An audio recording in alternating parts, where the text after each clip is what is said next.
इस बार बंगाल में चुनाव नहीं, इलेक्शन कमीशन के सिस्टम वर्सेस टीएमसी की सेटिंग की लड़ाई है और 15 वर्ष बाद ये पहली बार है कि टीएमसी की सेटिंग टूटती दिख रही है। तृणमूल कांग्रेस का कभी इलेक्शन कमीशन के साथ तो कभी सुप्रीम कोर्ट के साथ लफड़ा चलता ही रहता है और ये चुनाव के समय में हो रहा है, जिससे बंगाल में उनकी छवि को नुकसान पहुंच रहा है और ममता का खौफ कम हो रहा है। इस बार बंगाल चुनाव के लिए लगभग 5 लाख सेंट्रल फोर्सेज और दूसरे राज्यों से आए पुलिस कर्मी इस चुनाव में मौजूद होंगे। इससे जो हर बार टीएमसी का गुंडा राज चलता था वो कामयाब होता नजर नहीं आ रहा है और चुनाव केवल 2 फेज में होने से टीएमसी के सीमित साधनों के कारण उन्हें नुकसान झेलना पड़ेगा। अब पिछली बार के 8 फेज की तरह टीएमसी अपने संसाधनों को हर जगह नहीं पहुंचा सकती। बंगाल में 23 अप्रैल को कोलकाता और उसके आसपास के जिलों को छोड़कर पूरे बंगाल में चुनाव हो जाएगा, चाहे वो उत्तरी बंगाल हो या पश्चिमी बंगाल, जिसे झारग्राम या जंगल महल का एरिया भी कहा जाता है। तो 29 को जब सेकंड फेज का चुनाव होगा, जो ममता का स्ट्रॉन्ग होल्ड है, बीजेपी अपने रिसोर्सेज वहां लगा सकती है, जिसका परिणाम फेज 2 में बीजेपी 109 से 114 सीटों में से 40 के लगभग सीटें जीत सकती है,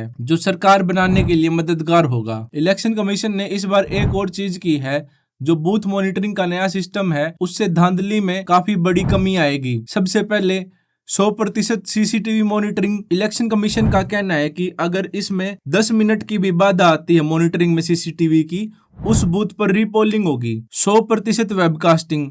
चुनाव के दिन किसी भी हिंसा की स्थिति से बचने के लिए यह बहुत लाभदायक होगा। सेंट्रल फोर्सेज की डिप्लॉयमेंट। हर चुनाव बूथ के 100 मीटर के दायरे में केवल सेंट्रल फोर्सेज रहेंगी, जैसे सीआरपीएफ वगैरह, और बंगाल पुलिस उससे दूर दूर रहेगी ताकि निष्पक्ष चुनाव हो पाए। तो ऐसे में बूथ पर हिंसा तो कमजोर हो जाएगी और यहाँ तक कह सकते हैं कि यह नगण्य भी हो सकती है। इस बार आश्चर्य की बात यह भी है कि डीईओ साउथ कोलकाता का जो ट्वीट काफी वायरल हो रहा है, जिसमें वो no fear, no violence, no intimidation, no inducement, no छापा voting, no booth jamming, no source jamming की बात कर रहे हैं और इसके साथ साथ वो बर्नोल और बोरोलिन जैसे क्रीम्स की बात कर रहे हैं जो जलन के समय लगाई जाती है। इस पर बौखलाकर टीएमसी ने उनके खिलाफ एफआईआर कर दी है। ट्वीट को समझाने के लिए एक वीडियो जल्द ही आपके लिए आएगी। आगे बात करते हैं और कैसे कैसे टीएमसी चुनाव को प्रभावित करती है और दूसरी पार्टी के एजेंट खरीद लेना या बूथ से डराकर बाहर निकाल देना, ये टीएमसी के लिए आम है। पिछली बार टीएमसी ने 2 घंटे में ही जीत का